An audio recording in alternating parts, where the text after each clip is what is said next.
Hello.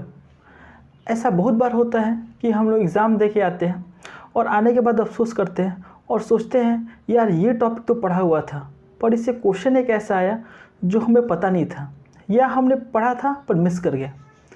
आखिर ऐसा क्यों होता है और इसको ठीक कैसे करें, इसी के बारे में मैं इस वीडियो में बताऊंगा।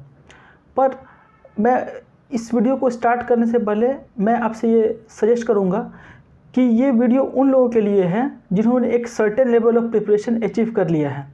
अगर आप अभी बहुत ही बेसिक स्टार्ट कर रहे हो या फिर बिल्कुल नए हो, तो सबसे पहले आप अपने जो है बेसिक सही करें और प्रीवियस ईयर क्वेश्चंस करें, उसके बाद ही इस वीडियो का फ़ायदा होगा। तो अब टॉपिक पे वापस आते हैं। तो सबसे पहला है कि ऐसे क्वेश्चन को हम अप्रोच कैसे करें या एंटिसिपेट कैसे करें।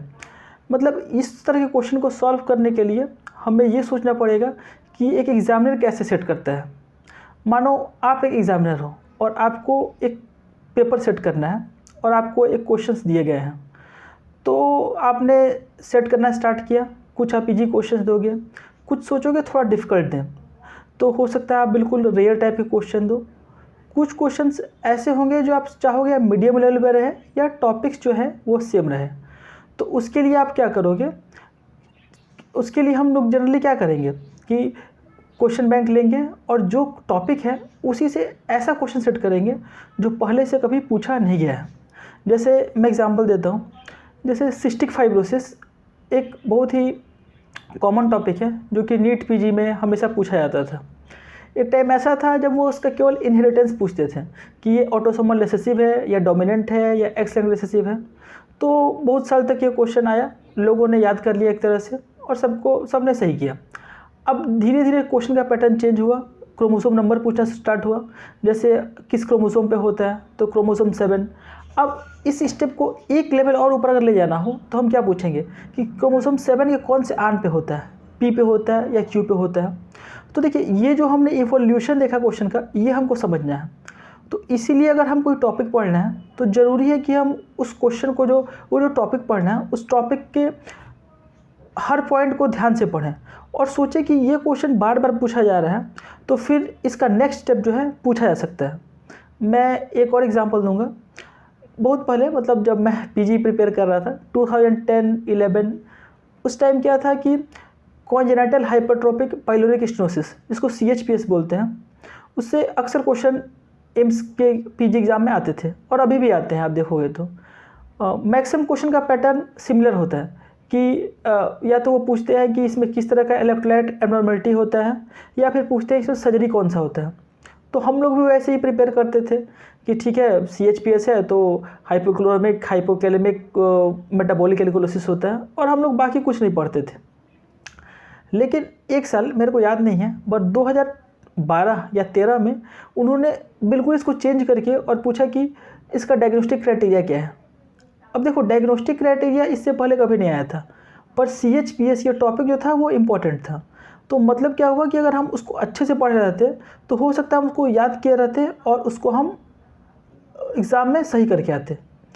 तो इसीलिए ज़रूरी है कि आप क्वेश्चंस को एंटिसिपेट करो। जैसे आपने मान लो एक तैयारी कर लिया है, ठीक ठाक आपका लेवल हो गया है, अब आपके मार्क्स भी ठीक ठाक आ रहे हैं, लेकिन कुछ क्वेश्चन है जो आपसे हमेशा मिस हो जाना है। तो ये अगर आप इस तरह से तैयारी करोगे तो आपका इसमें रैंक इम्प्रूवमेंट का चांस ज़्यादा रहेगा। और मैं कुछ एग्जांपल देता हूँ। जैसे मान लो सिस्टिक फाइब्रोसिस में हम लोग देखते हैं स्वेट क्लोराइड लेवल। अब ये हमेशा पूछा जाता है कि स्वेट क्लोराइड लेवल जो होता है वो सिस्टिक फाइब्रोसिस में क्या होता है, आप याद कर लेते हो, ये डायग्नोस्टिक टेस्ट है। अब इसका एक वेरिएशन हो सकता है कि ये पूछ दे कि स्वेट क्लोराइड लेवल जो होता है वो किन किन कंडीशन में फॉल्स नेगेटिव आ सकता है या फॉल्स पॉजिटिव आ सकता है। तो इस तरह आप सोचोगे तो आप पाओगे ऐसे हर एक टॉपिक में कुछ कुछ क्वेश्चन है जो आप थोड़ा सा एक्स्ट्रा एफर्ट लगाने से आप उसको सही कर पाओगे। और अब आप अगला क्वेश्चन ये भी है कि आखिर सर टॉपिक तो इतने ज़्यादा हैं तो फिर किस किस के लिए हम एंटिसिपेट करें।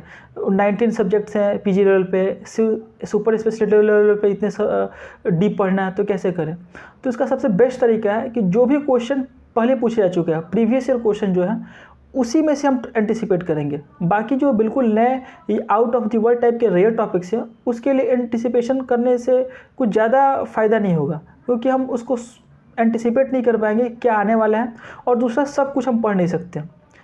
तो इसीलिए आप पहले प्रीवियस ईयर क्वेश्चन जो हैं उनको अच्छे से लगाओ। लगाने के बाद देखो कौन कौन से टॉपिक जो हैं वो बार बार रिपीट हो रहे हैं और उनके कौन कौन से क्वेश्चन रिपीट हो रहे हैं, और फिर गाइड में या बुक में देखो कि और क्या क्या इन्फॉर्मेशन है जो उस टॉपिक से रिलेटेड है लेकिन अभी तक कभी पूछा नहीं गया, और आप ट्राई करो उसको याद करने का या फिर समझने का। अगर आप ये करोगे तो धीरे धीरे करके आप देखोगे कि आप एटलीस्ट 3 से 5 क्वेश्चन जो कि आपके ऐसे मिस हो जाते हैं वो सही हो जाएंगे। और आजकल के एग्ज़ाम में जिसमें हर एक क्वेश्चन एक इम्पोर्टेंस है, उसमें ये बहुत ही आपको हेल्प करेगा आपका रैंक इम्प्रूव करने में, और ये आपको टेस्ट देने टाइम बूस्ट भी देगा। सो यही मेरा सजेशन है कि आप ऐसा फॉलो करें तो आपको फ़ायदा होगा। Thank you.